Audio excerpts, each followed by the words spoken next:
Hello guys, നമ്മുടെ ഇന്നത്തെ യാത്ര നെതർലൻഡ്സിലെ ഗിത്തോൺ എന്ന് പറയുന്ന ഒരു ഗ്രാമത്തിലേക്കാണ്. ഇത് നമ്മുടെ ആലപ്പുഴയിലെ കുട്ടനാട് പോലെ വെള്ളത്താൽ ചുറ്റപ്പെട്ടതാണ്.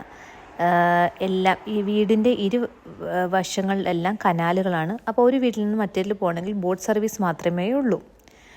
അങ്ങനെ ഞങ്ങൾ സിയു എന്ന് പറയുന്ന ബസ്സിൽ ആൻവേർബിന്ന് ഏകദേശം 2.5 മണിക്കൂറെടുത്ത് ഗിത്തോണിലെത്തി. നല്ല ഭംഗിയുണ്ടായിരുന്നു ഈ പ്രദേശം കാണാൻ. ഈ പ്രദേശത്തിൻ്റെ അകത്ത് കാർ ഫ്രീ വില്ലേജ് എന്നാണ് പറയുന്നത്. മിക്കവാറും എല്ലാം ബോട്ട് സർവീസിലാണ് നടക്കുന്നത്. അങ്ങനെ ഞങ്ങൾ ചെന്നപ്പോൾ തന്നെ ഒരു ബോട്ട് സർവീസ് നടത്തി. അപ്പം ബോട്ടിൽ പോകുമ്പോൾ നമ്മുടെ ബോട്ട് തുഴയുന്ന ആൾ നമുക്ക് പറഞ്ഞു തരുമായിരുന്നു.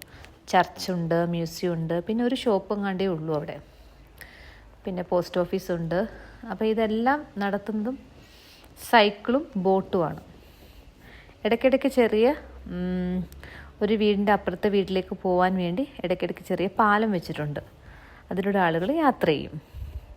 നല്ല ഭംഗിയുണ്ടായിരുന്നു കാണാൻ. അതിലൂടെ ബോട്ട് സർവീസ് നല്ല ഭംഗിയുണ്ടായിരുന്നു.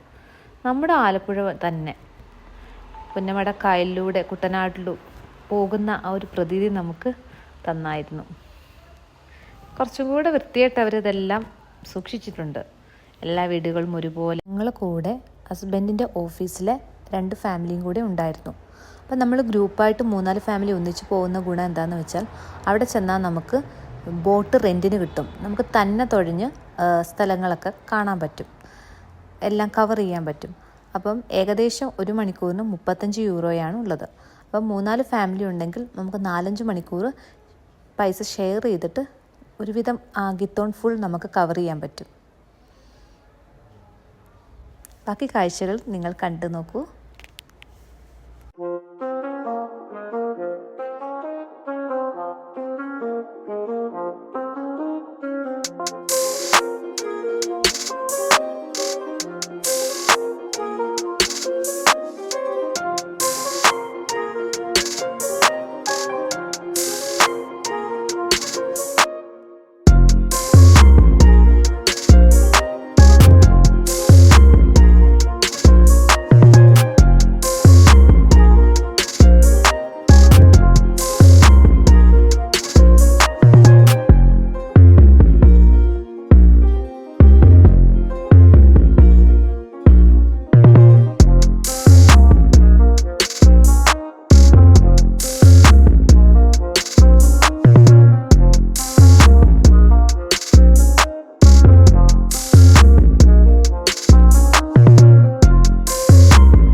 ഗ്രൂപ്പ് ഫാമിലിയായിട്ട് സ്പെൻഡ് ചെയ്യാൻ പറ്റിയ നല്ലൊരു സ്ഥലമാണ് ഗിത്തോൺ.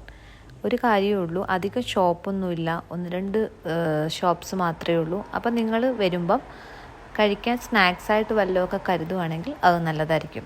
കൊച്ചു കുട്ടികളായിട്ടൊക്കെ വരുമ്പം എന്തെങ്കിലും സ്നാക്സ് ചെറുതായിട്ട് 2-3 സ്നാക്സൊക്കെ കൈ കരുതുന്നത് നല്ലതായിരിക്കും.